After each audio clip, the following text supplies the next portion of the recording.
Hoje a Jornada Segura tem o prazer de receber aqui o nosso convidado. Ele que é coronel da Polícia Militar, piloto de helicóptero, especialista em segurança pública e deputado federal pelo estado de São Paulo. Com mais de 3 décadas de carreira na PM, levou para Brasília a experiência de quem já esteve na linha de frente do combate à criminalidade e se tornou uma das principais vozes da segurança pública no Congresso Nacional. Em Santa Fé do Sul, foi o deputado mais votado nas últimas eleições e destinou milhões de reais para a saúde e infraestrutura do município. Recebemos hoje com o maior prazer deputado federal Coronel Tadeu. Seja bem-vindo, deputado. Obrigado, Adalberto. Primeiro, agradecer demais essa oportunidade de estar participando do seu podcast, Jornada Segura. Essa oportunidade é rara, né? Então faço esse agradecimento mesmo, obrigado pelo convite e vamos bater papo, vamos falar muito sobre política, né? Se você quiser falar sobre futebol, novela, eu também falo. Eu sou bem eclético, tá? Mas estou à disposição. Muito obrigado. É uma oportunidade dos nossos eleitores aqui da região conhecer o deputado, né? De conhecer a origem do senhor, né? O senhor que era de São Paulo, deputado? Bom, de São Paulo, né? Eu sou de São Paulo, fui nascido em São Paulo, mas fui criado numa cidade próxima a São Paulo, que naquela época eu chamava de cidade do interior, que é Itapevi. Hoje é colado, hoje virou grande São Paulo. Mas eu tive uma infância como se fosse do interior, rua de terra, casa simples, cidade pequena, todo mundo conhecia todo mundo, empinei pipa, joguei bola descalço, né? Cacei rã, coisas do interior, cacei rã. Então, uma infância muito simples. Estudei em colégio público e aos 16 anos, eu já com o segundo grau na mão, né, eu tive uma educação muito precoce. Então, com 16 anos, eu já tinha o segundo grau, ou hoje chama ensino médio, né, se eu não me engano. E aí prestei o vestibular da Academia do Barro Branco e fui aprovado. Ah, o senhor fez Barro Branco? Fiz Barro Branco primeiro, né? Naquele ano... na verdade, eu caí na polícia por acaso, tá? É muito interessante essa história, porque eu tava... esse vestibular do Barro Branco, eu fiz para treinar a convite de um colega meu que depois, 3 anos depois que eu entrei na polícia, ele entrou. Porque eu queria ser, de verdade, engenheiro civil, né? Tanto é que eu tinha passado, em 1981, eu passei na USP, passei na Universidade Federal de Londrina e na Universidade Federal de Engenharia de Itajubá, a EFEI. Tinha passado em 3 faculdades, queria fazer engenharia mesmo e, pelas minhas condições financeiras e da minha família, eu teria que passar numa escola pública. Eles não tinham condição nenhuma de pagar uma faculdade para mim. E trabalhava como office boy na Dismac Calculadoras. Os mais antigos acho que vão lembrar dessa calculadora da Dismac, né? Trabalhava ali na Marquês de São Vicente. Mas aí eu passei no Barro Branco, quando eu fui ver o que era o Barro Branco, uma situação bem interessante. Por que eu fui então para a polícia? Se eu te contar, você não vai acreditar. Por que você foi para a polícia então, já que você queria ser engenheiro? Eu ganhava um salário mínimo como office boy, um salário mínimo. E suava, né, para ganhar aquele salário mínimo. Até para poupar um pouquinho o dinheiro que me davam da condução, eu ia da Barra Funda até o centro da cidade correndo. Eu era um bom corredor, corria muito bem. E aí eu poupava o dinheiro da condução, às vezes o da ida e o da volta, correndo, né? E assim fazia o meu trabalho. Mas eu fui para a polícia porque cheguei lá e eu fiquei sabendo que o aluno oficial, naquela época, o cadete, ganhava meio salário mínimo. Aí eu fiz as contas, falei, poxa, eu vou ganhar meio salário mínimo só para estudar, né? E lá fora eu ganho um salário mínimo para trabalhar que nem um maluco. Eu falei, não, eu prefiro ganhar meio salário mínimo aqui, deixa eu entrar na polícia, faço aqui a Academia do Barro Branco, depois eu vejo o que eu faço. E aí decidi entrar na polícia sem saber o que era que eu estava fazendo. Depois eu peguei gosto pela profissão, e aí fiz minha carreira na Polícia Militar e deixei essa coisa de engenharia para trás. E o senhor teve uma carreira maravilhosa, né? Porque o senhor se aposentou como coronel da PM, exato. E essa história de piloto de avião foi dentro da polícia também? De helicóptero, né? Também aconteceu dentro da corporação, mas de uma forma completamente diferente do que o pessoal imagina. Quando eu falo, eu sou coronel da polícia e piloto de helicóptero. Então você voou no Águia? Não. É isso que eu ia perguntar. Não voei no Águia. Essa é uma outra coisa interessante. Eu comecei minha carreira em São José dos Campos, que foi o estágio, 6 meses. Depois fui trabalhar no 2º Batalhão de Choque, em 1985. Quando eu cheguei no 2º Batalhão de Choque, em julho de 85, o grupamento aéreo da polícia ficava instalado no fundo do quartel. Era um pátio grande onde pousava um helicóptero. A polícia só tinha um helicóptero naquela época. E era locado ainda, nem da polícia era locado. E aí, o que acontecia é que naquela época o helicóptero ele só decolava para fazer trânsito. Não era para dar apoio ao policiamento, era só para ver o trânsito de São Paulo, que começava a ficar complicado. Então ia o piloto, o copiloto, um observador e o outro assento ficava vazio. E eu, como trabalhava um dia sim, um dia não, no dia que eu estava de folga, eu não ia para casa, porque eu fazia faculdade à noite. E aí, o que eu aproveitei? Eu aproveitava no dia de folga, ou para jogar bola, ou para fazer exercício, ou para ficar ali esperando o helicóptero decolar e ir junto, voar helicóptero. E aí me apaixonei por helicóptero. Esse negócio é uma máquina maravilhosa, né? Eu gostava tanto que no ano seguinte, em 1986, um dos capitães que era piloto, capitão Santos, hoje coronel também, ele chegou simplesmente, botou o dedo no meu rosto e falou assim: Tadeu, eu estou te levando para o grupamento aéreo. Eu falei: mas capitão, eu não quero sair. Do nada? Do nada. Eu falei: estou te levando para o grupamento aéreo, mas eu não quero sair do choque. E aí deu uma confusão. O final das contas foi que o major na época que comandava o batalhão, o major Renato, me chamou lá, deu um grito comigo: que história é essa, você querer ir embora do quartel, né? Aí eu falei: não quero ir embora não, o capitão que está querendo me tirar daqui, colocar lá no helicóptero, eu gosto de voar, mas eu quero ficar aqui, tá? E eu sei que eu acabei não indo pro grupamento aéreo. Deu essa confusãozinha, esse estresse todo ali e tal, né? Baixei minhas orelhinhas, fiquei com as orelhinhas meio murchas, tinha tomado uma comida de rabo, né? Quem tem juízo, né? E não fui pro grupamento, mas ficou essa vontade. E em 2007, aí são praticamente 20 anos depois, 22 anos depois, eu passei na frente do Campo de Marte e vi aquela placa assim: seja piloto de helicóptero. Aquela semente estava plantada no coração. Eu olhei aquilo, arrumei uma confusão para minha cabeça. E entrei dentro do Campo de Marte, cheguei para a menina e falei: escuta, eu quero fazer o curso piloto de helicóptero. Mas o próximo curso só vai começar daqui a 3 meses, porque acabou de começar um. Não, mas faz quanto tempo? Faz uma semana. Não, então dá tempo. Não, tem que começar desde o começo. Por que tem que começar desde o começo? Eu perdi só uma semana de aula tal, e começou aquela discussão até a hora que eu cheguei no coordenador do curso, falecido Titus Ross, né, que era um professor lá de navegação. Ele viu tanto a minha insistência, virou e falou assim: olha, eu vou te matricular, mas se você for reprovado, é problema seu, não é responsabilidade minha, porque você está querendo entrar já com o curso em andamento. Eu falei: deixa comigo, o que tiver que fazer eu faço. E entrei no curso. E aí eu me conheço, né? Quando eu invento de fazer alguma coisa... Faz bem feito. Muito bem feito. E aí eu sei que as minhas notas eram sempre as mais altas da sala. Eu me tornei professor do Aeroclube logo que eu acabei o curso. Virei professor do Aeroclube e instrutor de voo prático dentro do Campo de Marte. Então, olha só. E dali foi fazer praticamente o arroz com feijão e esperar as oportunidades aparecerem. Foi o que aconteceu. Mas assim, eu vejo que o estudo sempre andou com o senhor, porque formado em educação física, em direito, como é que achou tempo para... Eu estudei muito, né? Eu saí do Barro Branco, imediatamente entrei na USP, fui fazer direito. Esqueci a engenharia e fui fazer direito. Então fui lá para o Largo de São Francisco. Aí depois fiz escola de educação física, né? O curso de educação física dentro da Polícia Militar. Depois fiz administração de empresas. Fez administração também? E aí, daí eu dei um tempo. Aí foi um período de 97 até 2007, que eu fiquei assim uns 10 anos sem ficar arrumando sarna para me coçar.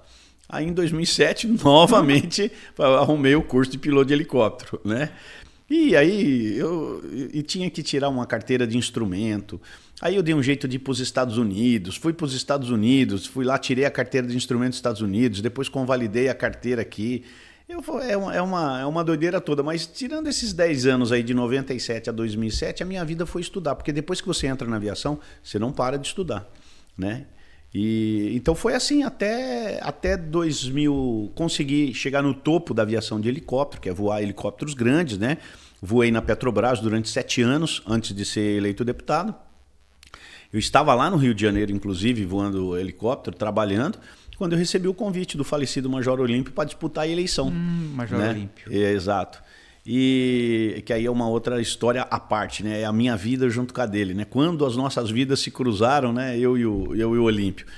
E aí eu sei que fui até o topo da aviação, quase cheguei a comandante lá, quando eu estava perto de ser promovido a comandante, aí eu saí para disputar a eleição. Pessoal, observe que o deputado é uma pessoa muito obstinada. Quando quer uma coisa, luta e consegue, né? Eu acho que isso é um exemplo, né?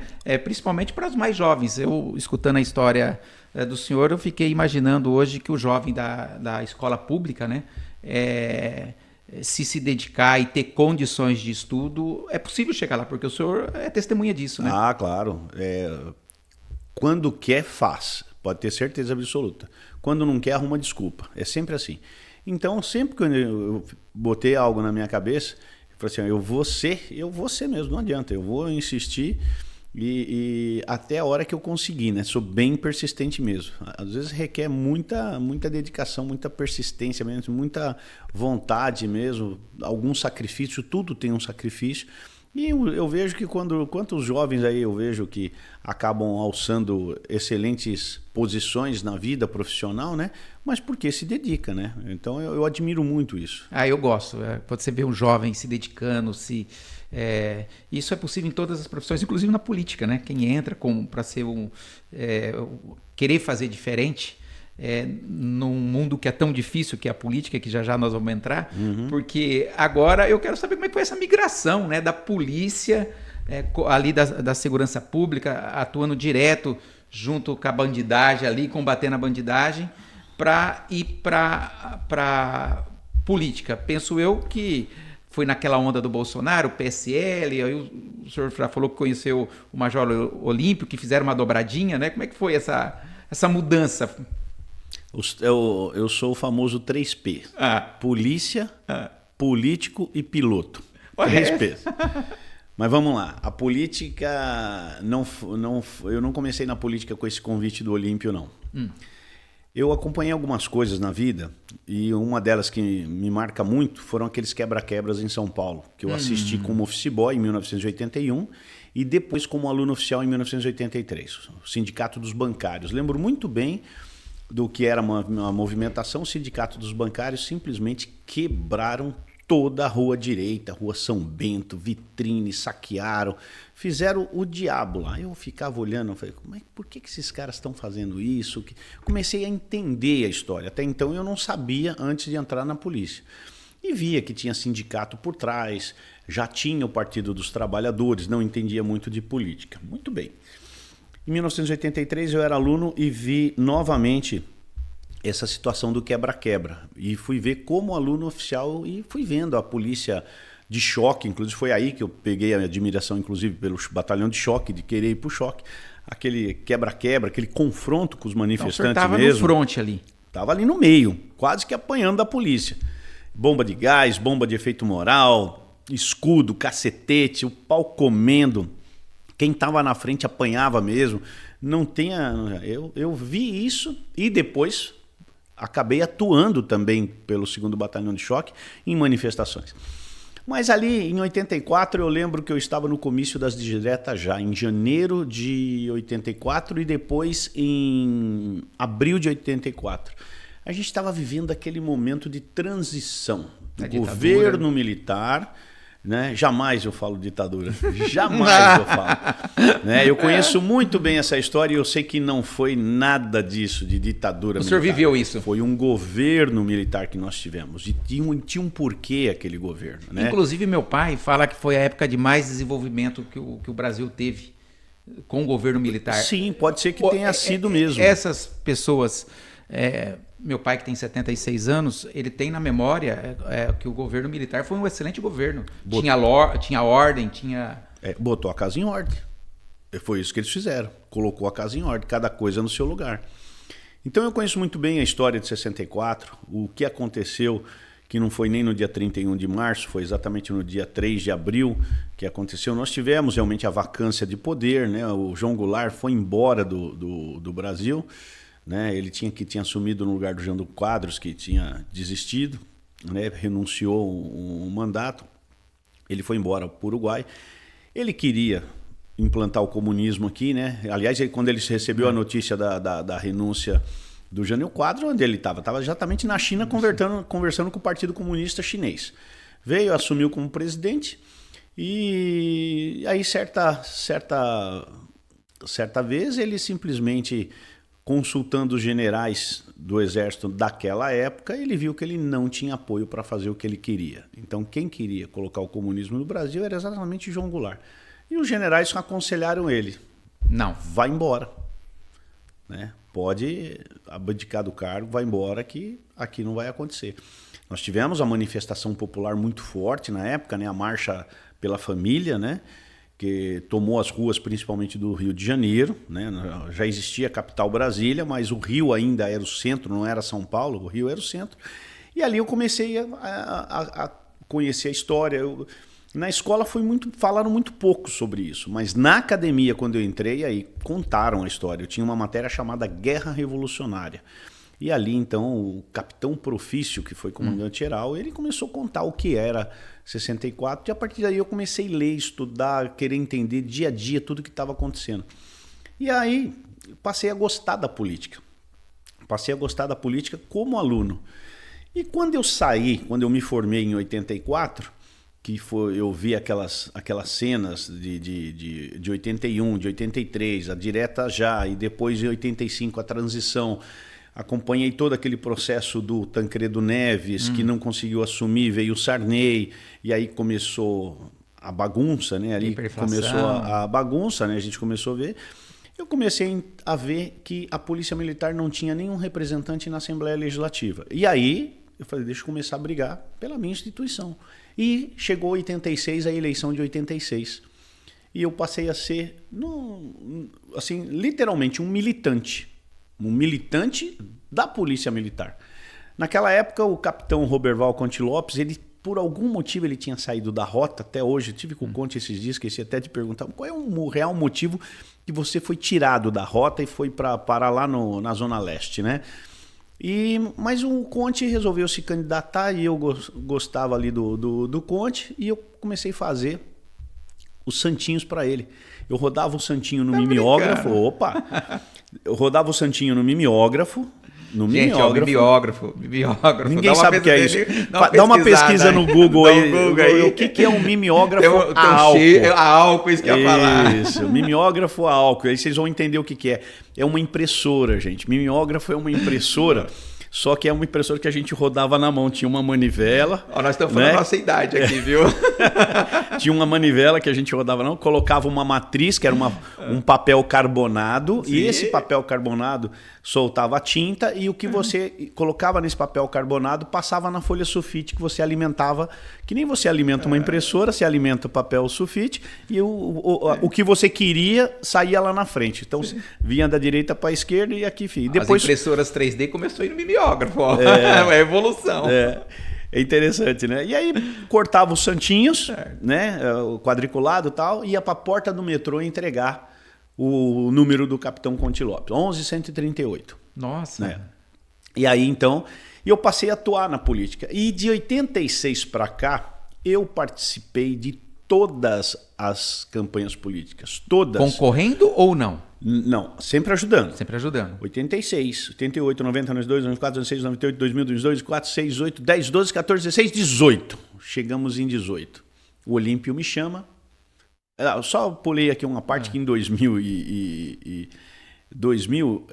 eu e o Olímpio nós fomos parar na corregedoria, porque a gente brigava por aumento com o Mário Covas naquela época.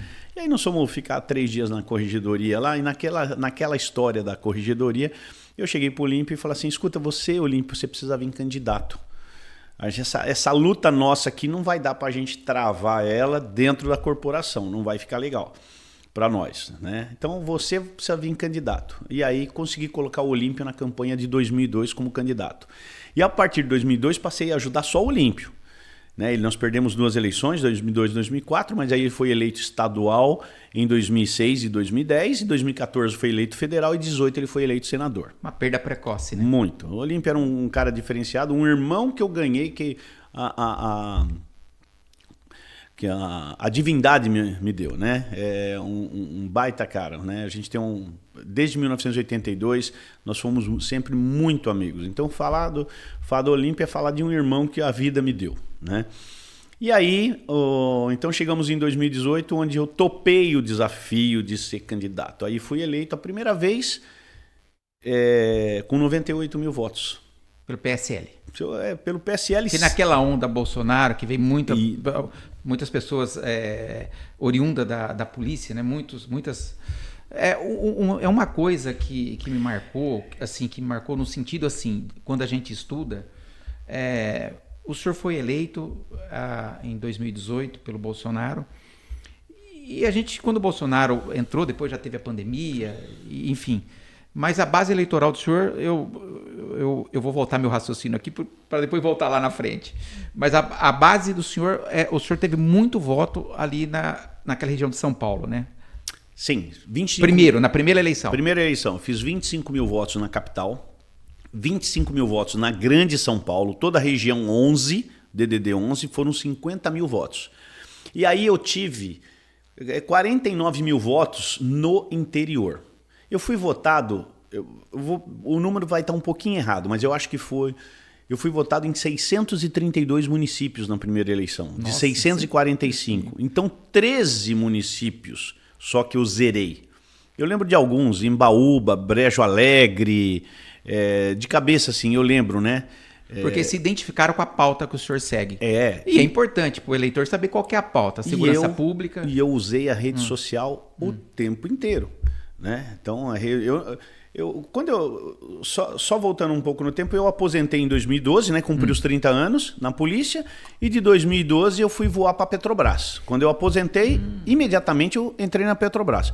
Mas sempre naquela história, de 2 em 2 anos fazendo campanha política, né? Naquele período eleitoral, eu sempre me dedicava a ajudar algum candidato. Nas eleições estaduais era o Olímpio, nas eleições municipais era quem o Olímpio falasse que eu tinha que ajudar. Era assim, né? Quem que nós vamos apoiar, Olímpio? É fulano, então vamos para cima. E aí chegou em 18 que chegou a minha vez que ele me chamou. Então eu pedi demissão da empresa, eles acabaram me mandando embora e tal. E eu pedi para sair e vim para a campanha e comecei a fazer... Nem Facebook eu tinha. Né? Só que eu fiz o meu primeiro Facebook, quando eu fiz Márcio Tadeu, o primeiro perfil, eu coloquei 5 mil amigos muito rápido, muito rápido. E aí tive que fazer um segundo, Coronel Tadeu, né? Que também encheu com 5 mil rapidinho. Né? A gente conhece muita gente, a carreira propicia isso. E aí eu sei que aí não tinha muito Instagram naquela época, já tinha Instagram, mas não bombava tanto quanto... Né? E aí eu fui fazendo a campanha pela rede social, porque também não tinha lá dinheiro para gastar em campanha. Né? 2018 foi uma mudança, literalmente, de como se faz política, né? Porque até então eram as grandes mídias, e ali veio a mídia social que mudou o jogo. O Bolsonaro desbancou essa coisa da televisão. Desbancou, ele foi para a rede social mesmo. Prancha de surf. Grupos de WhatsApp, exatamente, prancha de surf na frente para apoiar os papéis. Né? E ele fez numa simplicidade, usou muito bem as redes sociais e decolou de 2%, chegou a presidente da República. Né? E foi ali que eu entrei também como deputado federal, porque o Olímpio então resolveu ser candidato a senador e foi eleito senador também, com 9 milhões e cacetada de votos. Né? Então, muito bonito isso. Porque inicialmente era para ser deputado estadual e depois, junto com o Olímpio... fazer uma dobradinha de federal e estadual. Ele foi para senador e eu vim para federal e deu certo e a gente conseguiu emplacar nessa eleição de 2018. Né? Então esse é mais ou menos o histórico de como eu cheguei na política. Né? Na verdade eu sempre fui político, né? Político e muito politizado, né? Que é ter a informação que é o mais difícil. Olha, surgiu uma curiosidade, né? O senhor é de São Paulo, e o senhor criou uma identificação muito grande aqui com o interior, né? Como que o senhor chegou aqui na região? Como que o senhor descobriu essa região noroeste paulista?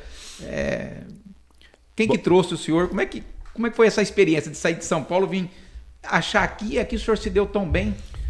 Vamos lá. Quando eu decidi ser candidato, eu vou ser candidato, eu sabia que eu tinha que fazer a lição de casa. Então, entre 17 e 18... eu fiz uma pré-campanha praticamente de 2 anos, uma pré-campanha.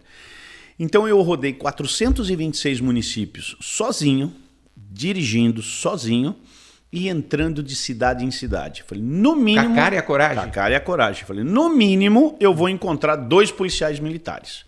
E vou conversar com eles por 15 minutos, me apresentar e dizer para eles que eu sou candidato. Se eles me derem o WhatsApp, futuramente, lá na frente, eu vou mandar o número para eles. Se eles quiserem votar, fiquem à vontade. Se quiser ajudar, melhor ainda. E assim foi feito. Deixa eu ver se eu lembro os números, que faz tempo que eu não falo esses números. Mas foram 426 municípios visitados. Todos registrados com foto, porque é isso que eu encho o saco da turma, que eu gosto de tirar foto com o meu celular, porque eu deixo a data, a hora e onde eu estive. Né? Eu gosto desse geoposicionamento das fotos, que não vou fazer propaganda da Apple aqui, mas a Apple me oferece. Mas tem gente que não gosta disso. Não. Tem alguns políticos aí, viu, que não gosta de deixar esse gel. Eu deixo o meu rastro mesmo, porque eu não devo nada, não tenho rabo preso com ninguém. Deixo, se o cara pega meu celular e vai ver aonde eu tive praticamente a cada minuto, porque eu tiro muita foto. Deve ter umas 90, 100 mil fotos hoje, né, no meu telefone, nas nuvens, né? Então foram 426 municípios rodados. Olha o que um deputado precisa fazer para poder entrar quando não tem dinheiro. 426 municípios visitados, 68 mil quilômetros rodados, sendo 18 mil de moto. De moto? De moto, e os outros 50 mil, na verdade, foram 48 mil quilômetros de carro. Até 200 quilômetros, às vezes até 250 quilômetros, eu visitava de moto. Eu pegava a minha moto, eu tinha uma GS 1250, uma BMW, né, uma moto boa de estrada, então eu ia de moto e fazia isso aí. E em São Paulo eu tenho ainda uma scooterzinha. Eu tive 3 Burgmans. Aí os motociclistas aí que acham que deputado não é motociclista, eu vou deixar um recado para vocês. Eu tive 3 Burgmans e elas nunca foram vermelhas, sempre foram pretas, tá? Porque os caras falam, você teve Burgman vermelha. Eu falei, não, minhas Burgmans eram pretas. Eu já não gostava do vermelho há muito tempo, tá? Aí, depois das Burgman, quem é motociclista sabe o que é uma Burgman, que é da Suzuki. Depois eu tive 3 Citicon da Dafra 300i, né? Primeiro a 300, depois a 300i. Vendi a última agora recentemente, faz uns 6, 7 meses eu vendi minha última 300, foi a terceira, e comprei uma 650 Galachão, também da Suzuki, uma baita de uma moto bonita, mas aí era uma moto muito grande para andar em São Paulo. Aí eu falei assim, não, vou comprar uma terceira moto, porque eu, no meio desse caminho, eu comprei uma Harley. Eu vendi aquela BMW que eu rodava, a 1250, e comprei uma Harley com medo de assalto, porque São Paulo está assaltando muita moto. Falei, não vou tomar um cano na cabeça de jeito nenhum.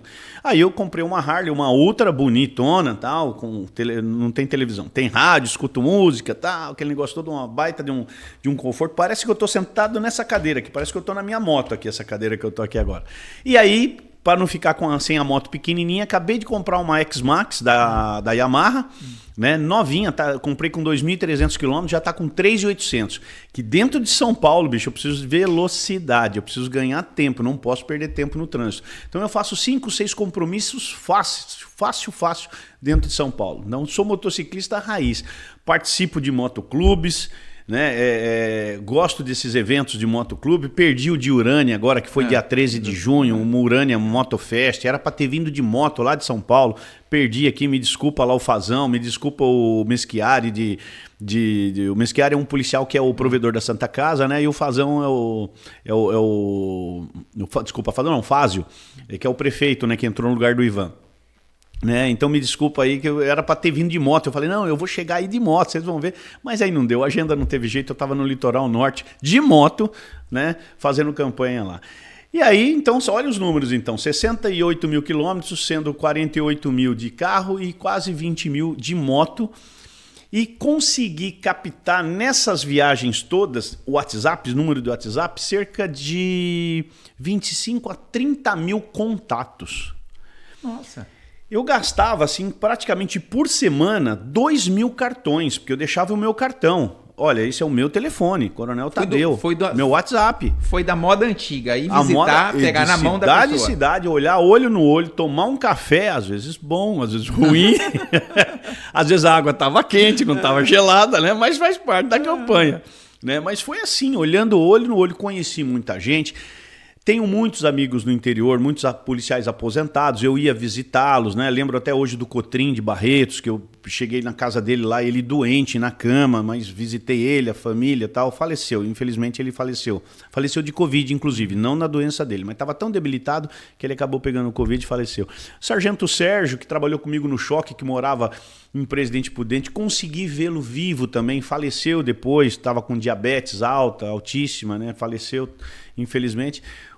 Em Marília encontrei outro menino que também faleceu de Covid, trabalhou no Choque. Então eu ia tentando descobrir onde é que estavam os aposentados. Eu falei, pelo menos eu tenho um amigo lá para conversar. E assim foi. A base da polícia foi fundamental, então. Sem dúvida nenhuma. Eu agradeço muito. Né? Olha só, né? Quem diria que lá atrás eu nunca imaginei o que eu ia ser polícia, o que eu ia ser de verdade, eu não sabia. Entrei na polícia, gostei. Eu sou muito de números, né? Eu faço umas contas comigo que eu trabalhei aproximadamente com 5 a 7 mil policiais militares olhando olho no olho. Não é fácil, porque eu fui muito movimentado. Então, eu ia para uma unidade, conhecia mais 100, 200 policiais. 6 meses depois era transferido, ia para outra unidade e aí ia conhecer mais 100, 200 policiais. Só que eu conhecia mesmo, eu queria conhecer o policial, a família do policial. E aí, onde você mora? O que você faz? Como é que você chegou na polícia? Eu sou muito de conversar, queria saber a história do meu funcionário ali, né? Do meu subordinado. Então eu fiz muito contato com gente, né? Então eu tenho hoje na minha agenda de telefone, eu sei onde moram todos no interior, né? Isso é bacana, né? Assim, em Birigui, por exemplo, tem o Antônio Carlos Rissato, que eu conheci ele quando a gente trabalhava na penitenciária do Estado. Né? Esse menino é fantástico, né? É fantástico. Hoje ele é aposentado. Ele terminou a carreira no grupamento aéreo na condição de tripulante. Voava o Águia de Araçatuba. Né? Então eu tenho colegas de turma em Rio Preto, né? Tem colega de turma em Votuporanga, né? Em Catanduva. É isso. E das pautas do senhor defende muito a categoria em si, né? Porque até a questão de imposto de renda, o senhor estava com um projeto... Tem várias pautas. Bom... veja só, como deputado, você carrega a tua bagagem de vida nas costas. Então eu fui policial militar, então eu tenho ali a segurança pública como meu carro-chefe. Como na condição de piloto de helicóptero, também carrego na mochila a pauta da aviação. Sim. Né? Imagina eu explicar na tribuna da Câmara dos Deputados que nada que entra dentro de um avião é de graça. Tudo que pesa 1 grama começa a pagar, porque aquilo pesa para o avião e consome combustível. Olha, você imagina explicar. E aí eu entrei numa briga assim, cobra ou não cobra bagagem? Eu cheguei no ponto e falei, gente, do jeito que vocês quiserem. Se vocês quiserem cobrar a bagagem, quer dizer, passar a cobrar por peso, ótimo. Se não quiser e a empresa tiver que dar, eu só vou dizer uma coisa para vocês, a empresa não vai dar. Nada sai de graça, né? Nada sai de graça. Só o que acontece é o seguinte, quem leva a bagagem tá saindo no lucro. Quem não leva vai pagar a bagagem daqueles que levam, porque a passagem vai subir com toda certeza. Gente, para tirar algumas toneladas do chão, custa. É a força do motor, é o combustível que entra na turbina e esse combustível é queimado e esse combustível não é barato.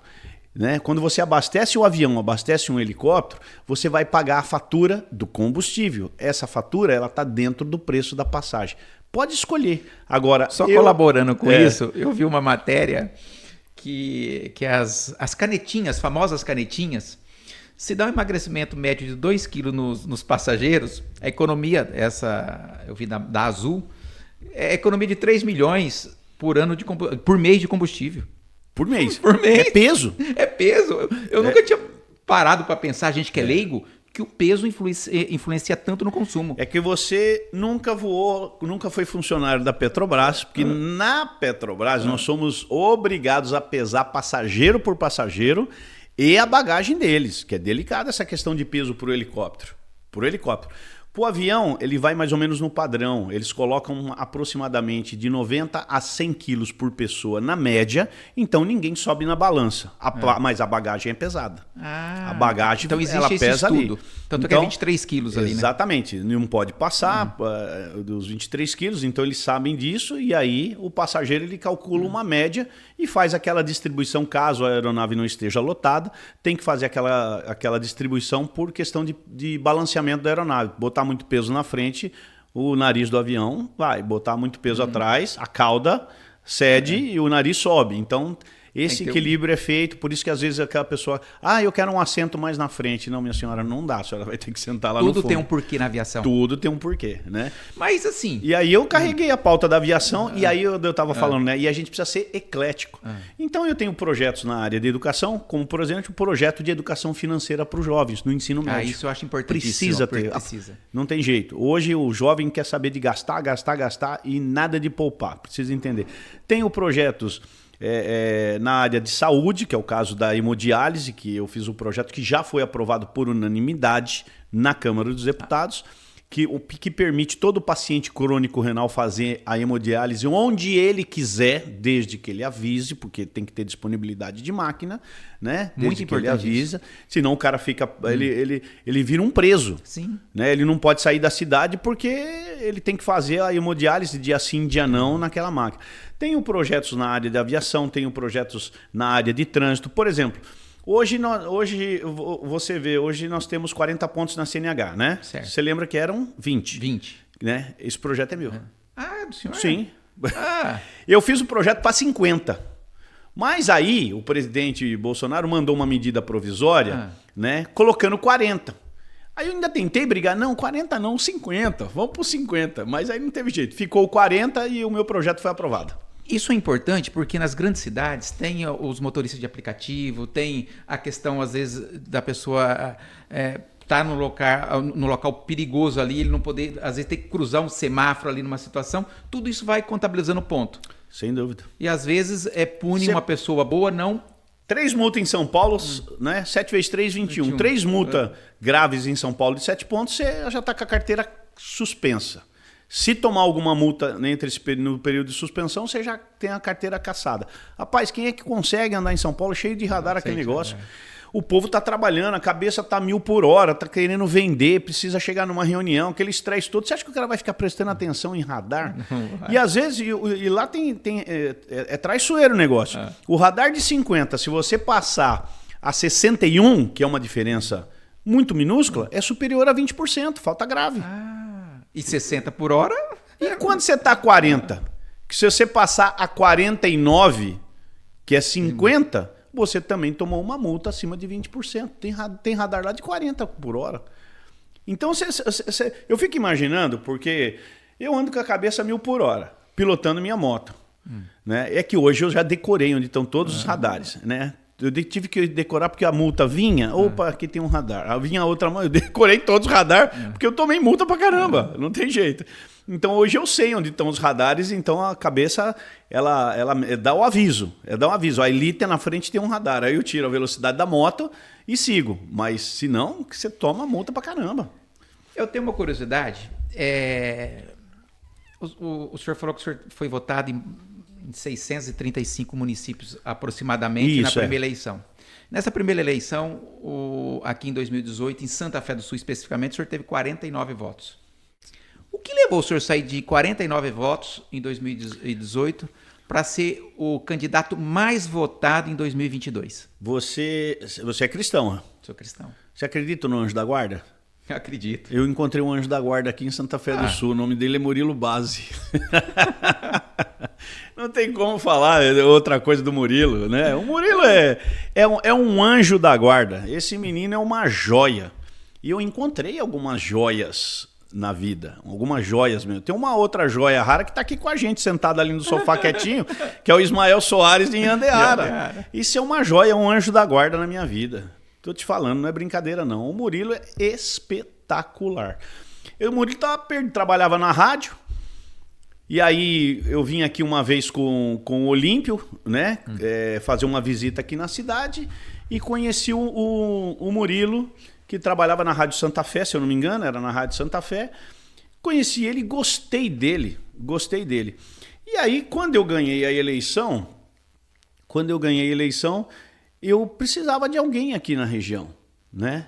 Aí já tinha conhecido o Ismael, que também veio trabalhar comigo, e eu trouxe o Murilo para trabalhar comigo. E ele levava tanto jeito, falei assim, Murilo, sai candidato a vereador. Fiquei infernizando a vida dele o ano de 2019 inteirinho. E ele ficou no meu gabinete de fevereiro de 2019 a março de 2020. Aí ele topou o desafio, saiu, teve que sair, porque 180 dias você precisa se desincompatibilizar, né? E ele então disputou a eleição para vereador, eu ajudei ele, e ele se tornou então um vereador, na época, o segundo mais votado. Essa última ele foi a mais votada. Da história. 2020. E aí não tem mais dúvida, né? Aí ele deixou de ser um amigo e virou um elo político muito forte. E aí tudo que o Murilo me pedia, eu dava. Tudo que ele me pedia. Era recurso, porque ele estava aqui, ele começou a trabalhar. E por isso que eu falo que é um menino muito bom, porque ele é um menino que conversa, ele sabe o que precisa, ele vai aqui, vai acolá, sabe tudo. Então, e ele tinha a quem naquela época? A mim somente. Né? Hoje não, hoje ele tá voando alto. Hoje ele é direto com o Tarcísio. Hoje ele fala com o Tarcísio. O coitado do Coronel Tadeu ficou lá pro fim da fila. Hoje ele não precisa mais pedir dinheiro para mim, até porque eu não tenho. Mas hoje ele pode pedir pro Tarcísio, para quem ele quiser, para A, para B, para C. Né? Hoje ele voa alto e eu vou dizer mais, é o próximo prefeito da cidade, não tem como.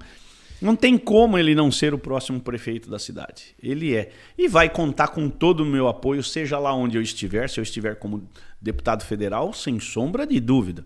Né? E agora, se eu não tiver também, eu faço questão de vir aqui, já que eu tenho passaporte para entrar na cidade, porque eu sou cidadão Santa Fé Sulense. Então eu tenho passaporte, vou usar meu passaporte, carimba ali na entrada, ali, né? Na rotatória, carimba ali, dá a entrada na cidade e vou vir fazer campanha para ele de graça.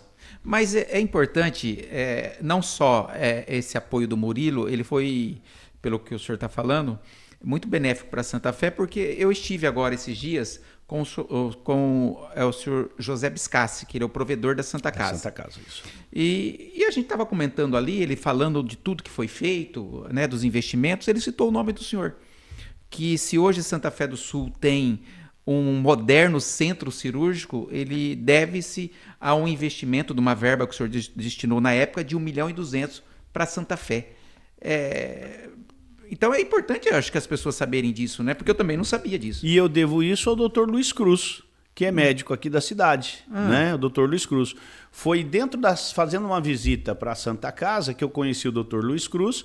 E ele me falou assim, deputado, se o senhor der uma verba para a gente reformar esse centro cirúrgico, a gente consegue fazer cirurgias de média e alta complexidade. Porque hoje a gente não faz. Malemar a gente faz um parto aqui, né? Cirurgias pequenas. E eu falei, e quando tem um troço mais grave, para onde é que vai? Vai para Rio Preto. Aí sabe o que me vem na cabeça? Um acidentado. É verdade. Um politraumatismo. Você imagina você transportar um politraumatismo, um paciente politraumatizado, 2 horas numa ambulância que às vezes não é UTI, correndo o risco desse cara morrer, né? Como é que você faz isso? Um infarto, um cateterismo, né? Que chama, como é que chama? Acho que é procedimento endodinâmico, se eu não me engano, né? Você não consegue fazer esse procedimento endodinâmico, não se fazia. Então você precisaria fazer um cateterismo numa pessoa, você tem que mandar para Rio Preto. E é simples, eu tive que fazer cateterismo por suspeita de isquemia, porque eu sou piloto de helicóptero, e apareceu uma suspeita de isquemia. Pô, lá em São Paulo você faz em qualquer hospital, rapidinho, você marca, tal, deita lá, é coisa de meia hora, 40 minutos, você fica meio sedado, ele vem, enfia o catéter e vai investigar o que está acontecendo dentro do seu coração. Né?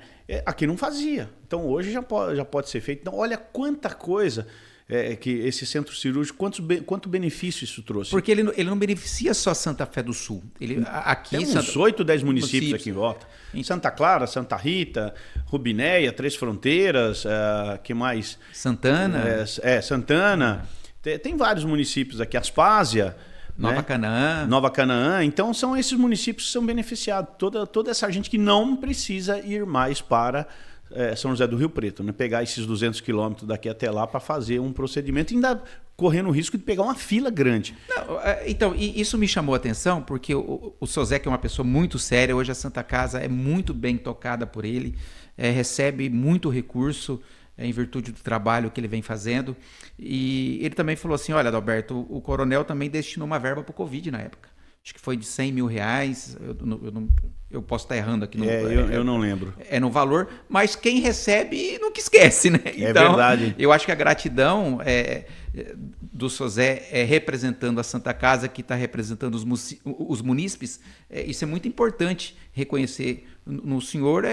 O senhor que é de São Paulo, poderia ter destinado verba para lá, mas chegou aqui em Santa Fé do Sul, e aqui não só na Santa Casa, mas recapeamentos que a gente viu antes de fazer essa entrevista, eu fiz uma pesquisa de tudo que o senhor trouxe para Santa Fé, mais de R$10 milhões, aproximadamente. Sim. R$10 milhões. Isso mesmo. Com recap. Esporte, recapeamento, educação, segurança pública, mandamos dinheiro para a Guarda Municipal, saúde e turismo, né? Foram essas áreas que eu consegui ajudar com esse dinheiro todo. Na região toda, eu acredito que deva ter sido uns 14 milhões. Né? Aqui dessa região 17, pouquíssimos municípios ficaram sem receber emendas parlamentares. Pouquíssimos. Né? E no estado de São Paulo, saindo aqui um pouco da região, foram 80 milhões de reais, mais ou menos, aproximadamente, que eu distribuí durante o meu mandato. E eu consegui ajudar cerca de 300 municípios, ou seja, metade do estado. Né? Mas a região que mais recebeu recursos foi a região 17 e, em especial, aqui a região de Santa Fé do Sul, né? Que recebeu bastante dinheiro mesmo. Mas, semelhante a isso, eu tenho um trabalho muito bonito em Presidente Venceslau, na Santa Casa de Venceslau também, que foi 4 milhões para lá, para ampliar a Santa Casa de Venceslau. Potirendaba foram 2 milhões de reais também, que foram destinados.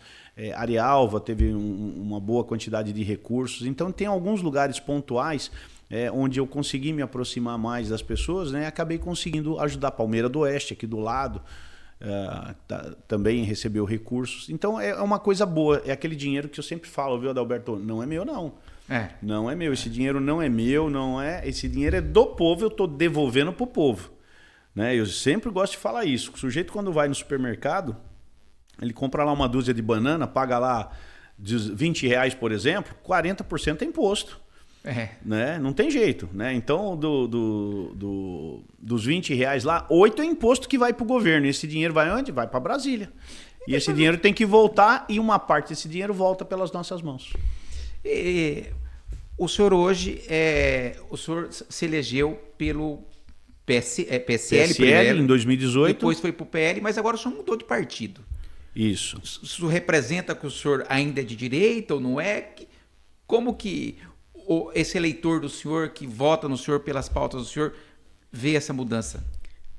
Que mão que tá meu relógio? Que mão que tá o meu relógio? Eu não posso falar não, porque o meu tá na esquerda, mas eu sou canhoto. Não, o meu não tá na esquerda, o meu tá na outra direita.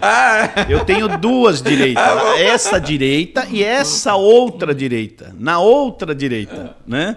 Então, eu não sou de esquerda, jamais. Eu conheço a esquerda. Tem lá suas convicções, né? E se eu quisesse dar uma lacrada aqui, eu falaria assim, são um bando de idiota porque acreditam numa coisa que não acontece, que não funciona, que é o socialismo e o comunismo, né? E eu defendo sempre a direita. E partido, Adalberto, sabe o que é um partido? Partido é uma canoa que você precisa dela para atravessar um rio.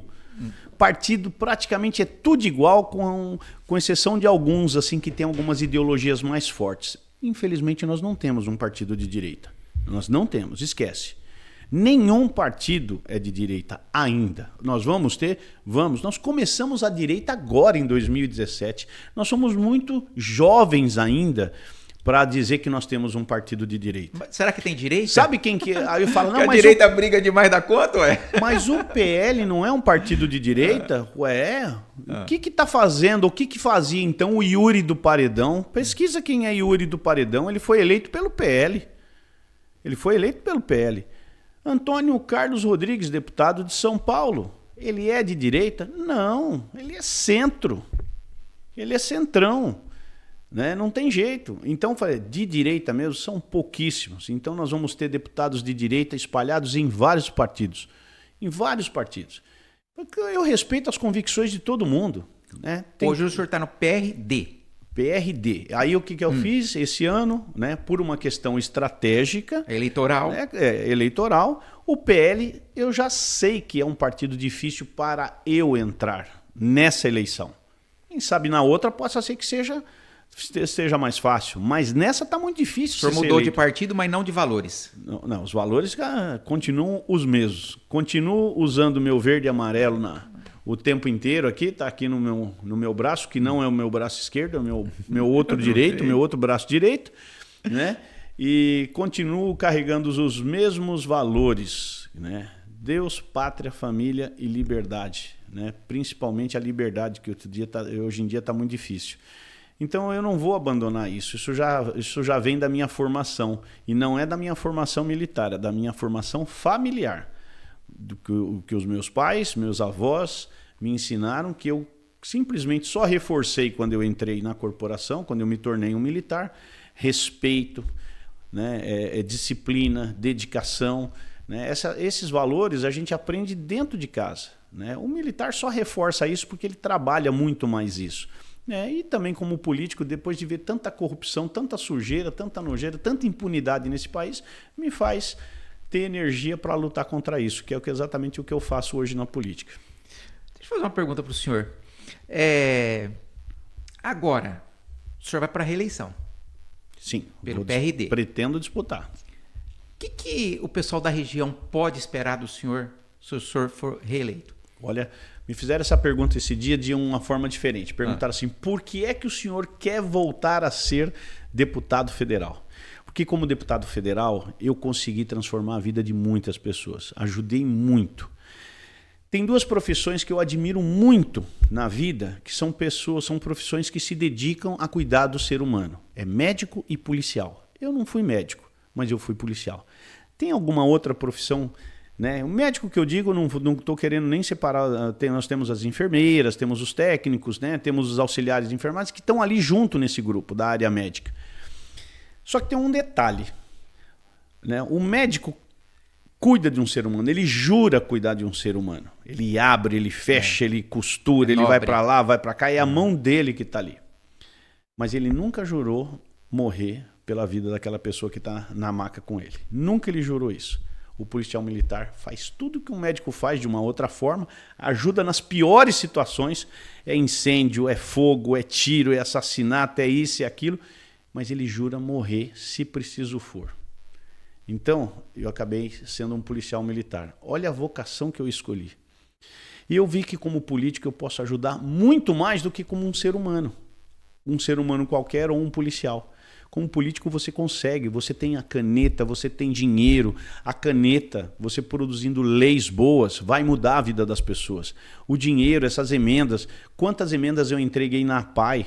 A APAI daqui de Santa Fé do Sul tem uma sala multissensorial que custou R$150 mil. Isso ajuda no processo pedagógico da criança autista. Isso é maravilhoso. Né? Entreguei várias salas multissensoriais aí pelo estado afora. Então, como político, eu consigo fazer muito mais. É por isso que eu quero voltar para ajudar ainda mais a cidade de Santa Fé do Sul. O político, alguns anos atrás, lá quando o senhor começou a militar, era muito respeitado. Hoje a política está meio desacreditada. A política e o judiciário. Né? O senhor vê hoje que através de leis, o senhor pode, como o senhor falou que criou várias leis, a questão da pontuação da CNH, uma delas, e entre outras, o senhor pode fazer pelo cidadão. E assim, aquela política podre de Brasília, ela é diferente da política que o senhor exerce. Porque a gente vê muitos deputados aí pelas operações da Polícia Federal, até brinquei com o senhor das localizações, que o senhor deixa ali as localizações, muita gente não pode deixar isso. Não sabe se estava com o Vorcaro, não sabe se estava com, né, enfim, é o que está na moda aí. Hoje a população ainda pode acreditar na política? Deveria. Não só acreditar, mas aprender o que é a política de verdade para poder votar corretamente. O político não cai do céu, o político não vem da terceira dimensão. O político vem do seio da sociedade. E quem escolhe os políticos é o próprio povo. Quem é o culpado é o político? Não. Ele não quis estar lá, ele foi colocado lá. A população precisa entender que se a gente tem uma classe política corrupta é porque o povo é corrupto. Então quem tem que aprender não é o político, quem tem que aprender é o povo. A hora que o povo aprender a votar de verdade, pode ter certeza que a gente vai melhorar muito.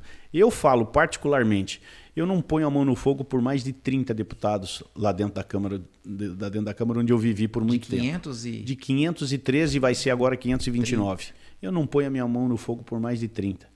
Então, é complicado você estar nesse tipo de ambiente, só que você tem que lutar. Mesmo sendo minoria, você precisa lutar. A gente precisa acabar com isso. Mas eu não preciso combater com eles. Eu preciso ensinar o povo a fazer boas escolhas. Porque escolhe mal, vai ter o que merece. Olha, eu já vou aproveitar esse gancho. Eu gostaria que o senhor comentasse essa frase. Abre aspas. Quando vocês virem na televisão e chegarem à conclusão que todo político é ladrão, ainda assim não desanimem. Entre vocês na política. O político honesto que vocês querem está dentro de vocês, não está dentro de mim. Não está dentro dele. O político que vocês sonham, possivelmente são vocês. Fecha aspas, presidente Lula. Todo político é corrupto? Esse é um mentiroso, né?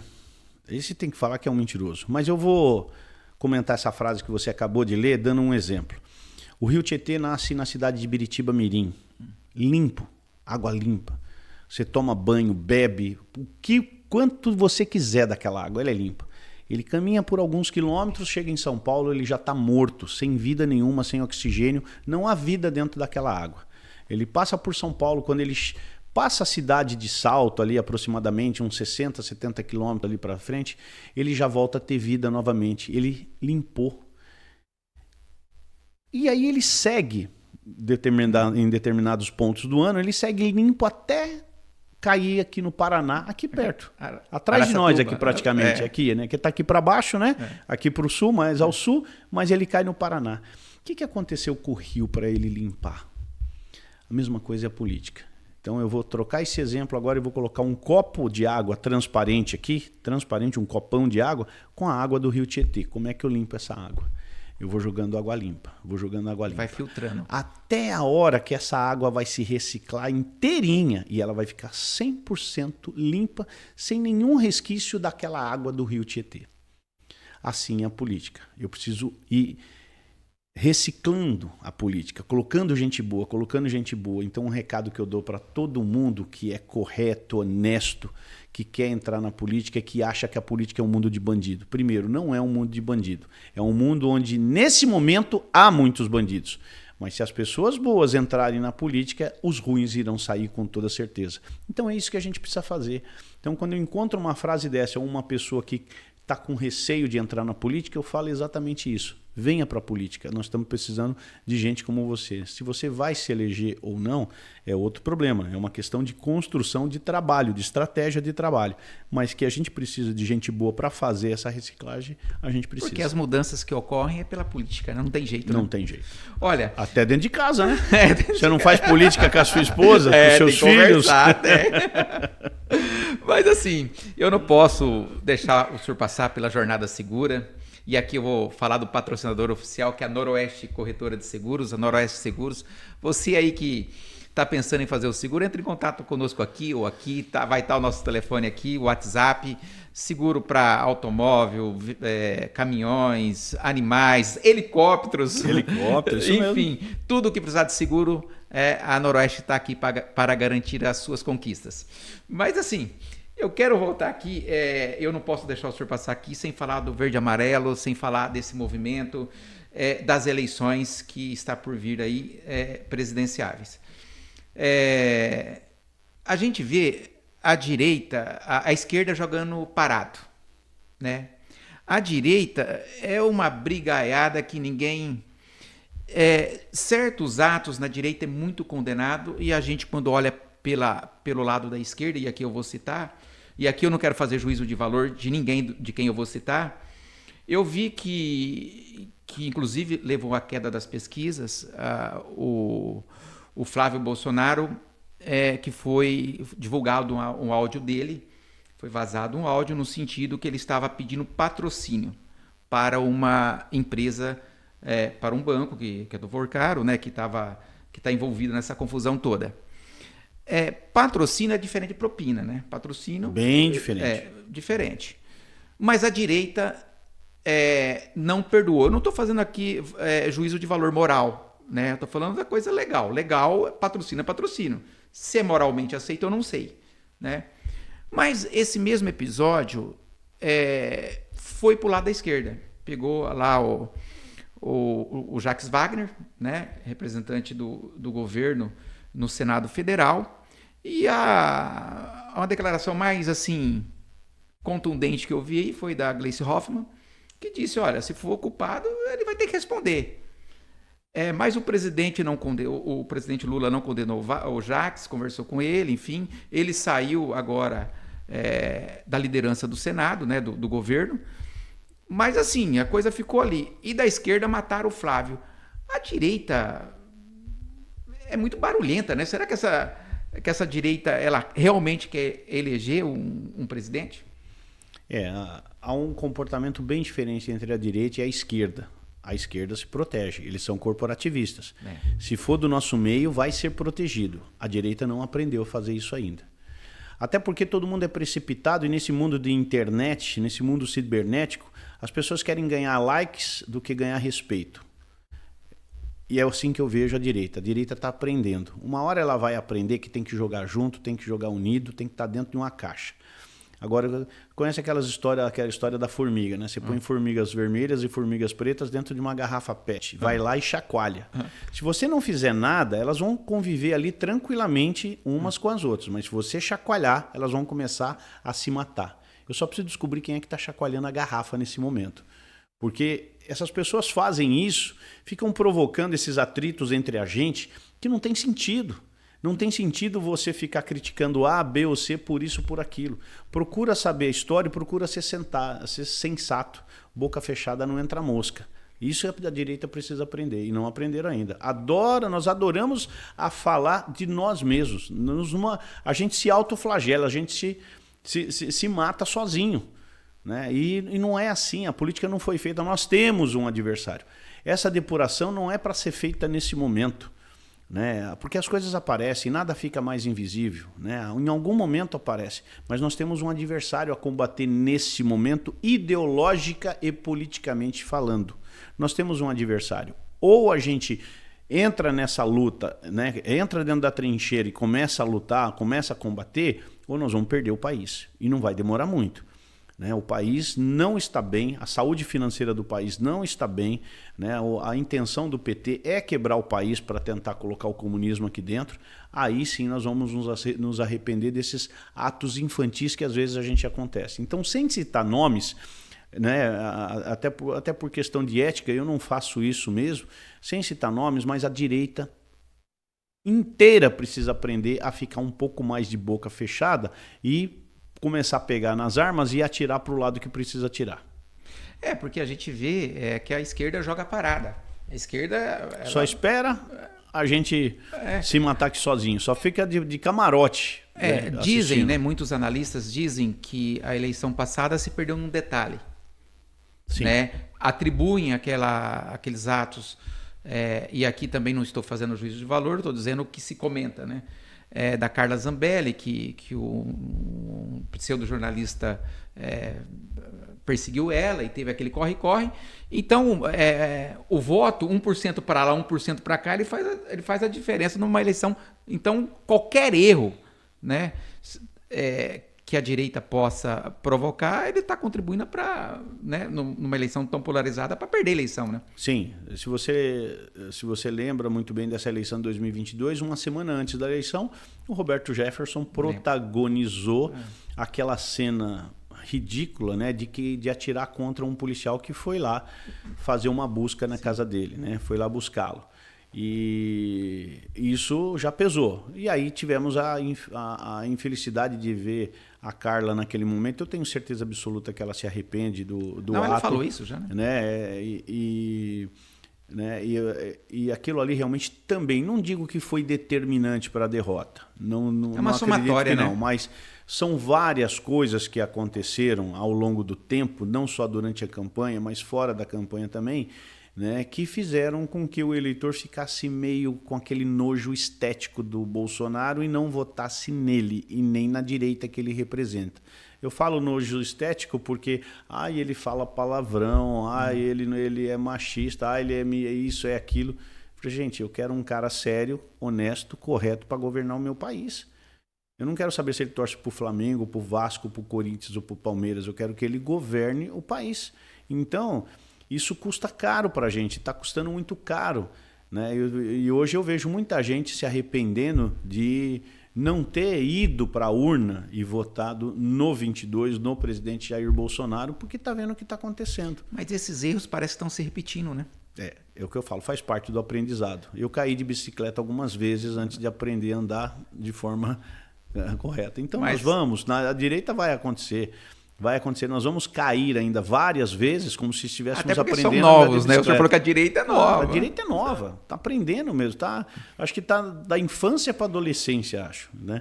Demora anos, né? O PT também demorou anos para aprender, mas depois que eles... Quanto tempo o PT demorou para chegar no poder? Olha quantas eleições presidenciais eles perderam. Quantas? Nós ganhamos na primeira, só que não soubemos administrar isso, né? Mas quando surgiu um movimento de direita, a primeira eleição que a gente disputou, que foi exatamente com o presidente Jair Bolsonaro, nós ganhamos, né? O PT perdeu em 89, perdeu em 94, perdeu em 98, perderam 3 eleições, né? Mas também depois que assumiram o poder, olha quanto tempo nós estamos com a esquerda no poder. A gente vê, o Brasil é um país conservador, né? Sim, eu acredito, não tão conservador. Eu diria que de 40% a 50% dos brasileiros são conservadores. Então, é assim, a direita não está conseguindo falar com esse público. Eu vi o Rogério Marinho falando que o Nordeste é conservador.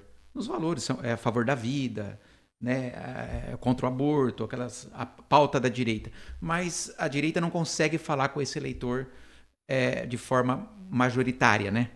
Porque lá Então, às vezes, alinhar essa comunicação, e a esquerda faz melhor isso quando embute as assistências, que até certo ponto realmente tem que ter.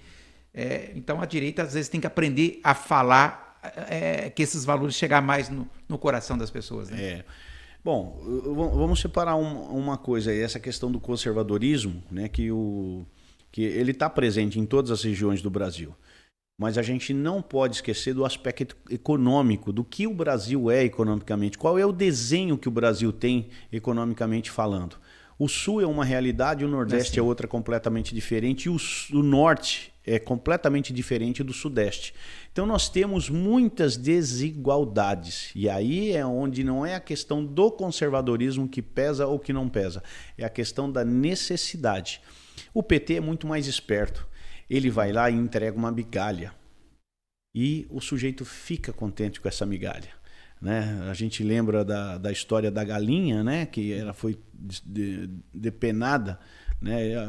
E aí o sujeito ia lá e dava uns milhinhos para ela sangrando, cheia de dor, ela vai comer na mão daquela pessoa. Vicia ainda. Exatamente. Então o PT faz isso com o povo brasileiro. Ele depena o povo, faz o povo sangrar, né, e gritar de dor, mas depois vai lá com meia dúzia de grão de milho e entrega na boca do povo, e o povo acha que aquilo é a salvação. O PT faz exatamente isso com o povo brasileiro. Então o que eu falo? A direita ela não aprendeu isso, né? A gente precisa encontrar uma forma de se comunicar com o povo brasileiro e explicar para ele que ele pode muito mais, que ele tem condição de ir muito mais longe e crescer. Veja só, os Estados Unidos têm essas desigualdades também. Existe um morador de rua, existe um mendigo, mas a desigualdade lá é muito pequena, porque é um país que oferece oportunidades. Lá nos Estados Unidos só não trabalha quem não quer. O desemprego lá ele é baixo. Se você vai fazer outras comparações com Suécia, Suíça, em outros países, você vai ver que essa desigualdade é pequena. Olha a África. Por que praticamente a África é dominada por ditaduras? Porque eles não deixam a riqueza entrar de jeito nenhum. senão eles perdem o poder.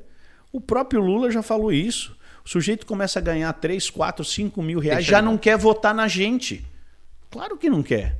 Porque eu sei que você me dificultou a vida o tempo inteiro, você foi botou barreiras na minha vida, não deixou que eu crescesse, e agora que eu aprendi a crescer, eu vou votar em vocês? De jeito nenhum. Então tá explicado, o próprio Lula explica isso nos seus discursos, né?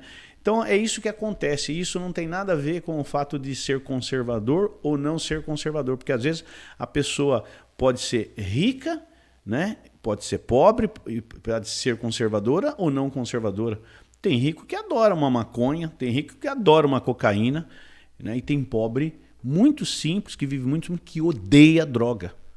Porque às vezes sofre com o resultado dessa droga, com o que a droga causa na vida dele, né? Então, são coisas assim que se misturam, que a gente precisa separar para entender por que algumas coisas acontecem em alguns lugares e não acontecem em outros. Por que o PT, a esquerda, domina muito o Norte e Nordeste, mas não domina o Sul e Sudeste, né?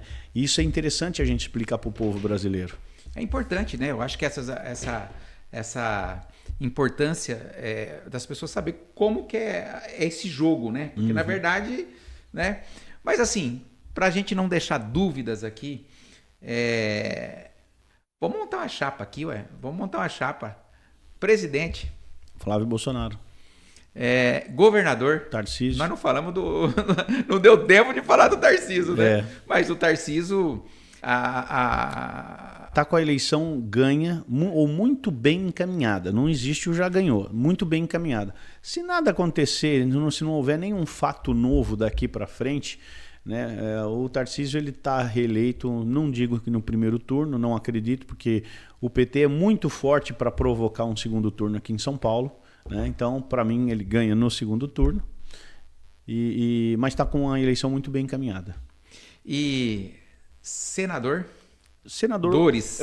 Dois senadores. Os meus 2 senadores, um com certeza, se vier candidato, tem o meu voto, que é o Ricardo Salles. Eu acho ele muito mais de direita do que os outros. E o segundo eu ainda vou ver exatamente para que eu vou dar o meu segundo voto. Porque, por enquanto, existem 2, o André do Prado e o Derrite. Vamos ver para quem que vai o voto. Mas um já está certo, já disse isso para ele. Se ele vier candidato a senador, farei a campanha dele, que é o Ricardo Salles, né, que a gente sabe que é um grande representante da direita, né? É uma pena ele ter tido esses arrufos aí dentro do PL. Acho até que ele seria... Hoje ele está no Novo, né? Está no Novo, né? Acho até que ele seria merecedor mesmo de ser candidato a prefeito de São Paulo, né? Se fosse escolhido na época, mas não foi, né? Teria feito um bom trabalho, mas as contingências não levaram o nome dele para cima, né, os fatos, e aí acabou ficando para trás, ficou um pouco chateado, saiu do PL, foi para o Novo e vai disputar o cargo de senador, mas continuo com o Ricardo Salles. Olha, o senhor não ficou em cima do muro, hein? Não. Eu achei que o senhor ia falar outros nomes aqui. Eu sou policial, quem fica em cima do muro toma tiro dos 2 lados. Essa foi boa. Não, de jeito nenhum, não pode ficar... Político não pode ficar em cima do muro, não pode ser escorregadio, tem que ser firme. Falar exatamente aquilo que acredita, eu tenho convicção, então... O deputado federal, eu acho que eu vou votar... Eu ia fazer essa pergunta, né? E deputado federal, eu acho que eu vou votar em mim, hein? Mas eu não vou deixar o senhor na saia justa, que eu preciso... do deputado estadual, porque o estadual o senhor vai ter que fazer muitas composições aí. Só que, assim...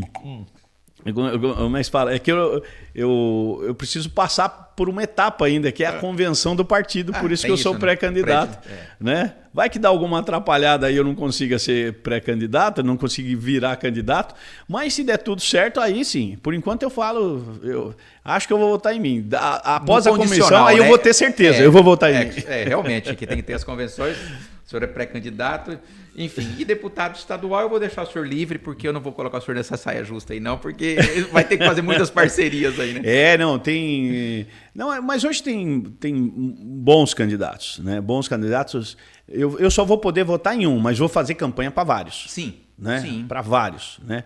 Tem o Du Venturini aqui de Jales, tem o Campete de Rio Preto, deixa eu ver quem mais vai andando por aí, tem o Ed Thomas lá na região de Prudente, tem o Paulo Cogos lá em São Paulo. Então são vários candidatos, eu vou pedir voto para vários candidatos mesmo. Olha, a gente caminhando aqui para a finalização, eu queria que o senhor deixasse uma mensagem para Santa Fé do Sul e toda a região, porque aqui é uma região que nós podemos esperar se o senhor for reeleito, o senhor já falou, mas enfim, deixa uma mensagem especial para o nosso público da Jornada Segura que está nos acompanhando. Eu vou falar até, como eu disse para você no início do podcast, que eu sou meio matemático, né? Quando eu era deputado federal de 2019 até 2022, eu só tinha 15 milhões por ano. Hoje, um deputado federal tem 50 milhões. 50 milhões. Então, gente, se eu já ajudava quando eu tinha 15, eu vou poder ajudar 3 vezes mais agora. Porque se eu ganhava 15, hoje eu ganho 50, multiplicou por 3 as emendas. Então, eu vou conseguir ajudar 3 vezes mais do que eu ajudava. Se foram 3 quilômetros de asfalto, agora vão ser 9 quilômetros de asfalto. Se foi 2 milhões para o centro cirúrgico de Santa Fé do Sul, da próxima vez agora serão 6 milhões. Então, olha só que alegria que vocês vão ter com o Coronel Tadeu sendo deputado federal de 2027 até 2030. Essa região vai ganhar muito, com certeza vai ganhar muito, porque eu não saio daqui, não adianta me expulsar que eu não saio daqui e eu vou ajudar sempre que eu puder mesmo e com o máximo que eu puder.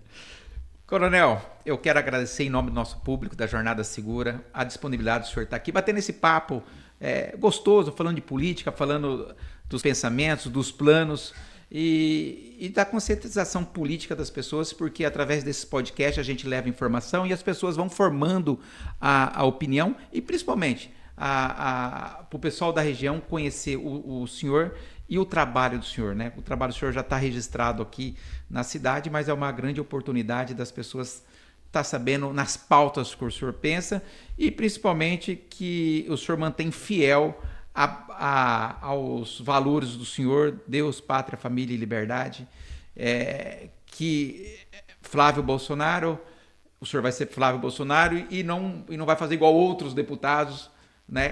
Que escorrega aqui, escorrega lá. Tá. Não, eu acho importante, igual o senhor falou, a pessoa não pode ficar em cima do muro. Quem é de esquerda tem que assumir que é de esquerda e quem é de direita, né? Mas às vezes tem deputado que joga lá, para cá e não fala, e eu acho que é importante, já que o presidente ele precisa de uma base forte no Congresso, que as pessoas, se vai votar na esquerda, saber quem que é os deputados alinhados com a esquerda, da direita, saber quem são os verdadeiros alinhados com a direita, só assim, porque o Brasil se muda através de leis, e a lei é feita pelo Legislativo, pela Câmara dos Deputados, então é muito importante que os deputados estejam alinhados, na minha opinião, né? Seja de qual esfera política seja.